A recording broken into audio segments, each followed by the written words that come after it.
আসসালামু আলাইকুম, আমি কাঞ্চপাতে মহার্তে এবং টাইপ 3 হচ্ছে জন বা টুকু। ঠিক আছে, তাহলে দেখো প্রথম প্রশ্নে কি দেওয়া আছে। কোনো কিছু সামান্য অংশ বা অল্প পরিমাণ বোঝাতে আমরা কি ব্যবহার করে থাকি? টুকু ব্যবহার করে থাকি। কোন নির্দেশকটি শব্দের পরে আলাদাভাবে বসে? একমাত্র জন নির্দেশকটি আলাদাভাবে বসতে পারে যখন একের অধিক সংখ্যা বোঝানো হয়ে থাকে।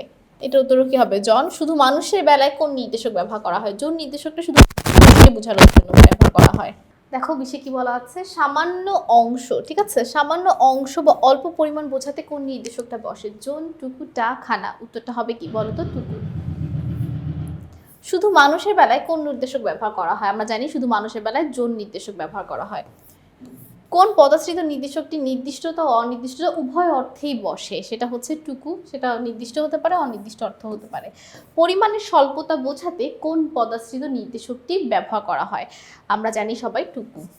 তো সকলকে অসংখ্য ধন্যবাদ আমাদের সাথে এই টাইপটি করার জন্য। পরবর্তী টাইপে আমন্ত্রণ রইল। আসসালামু আলাইকুম, আল্লাহ হাফেজ।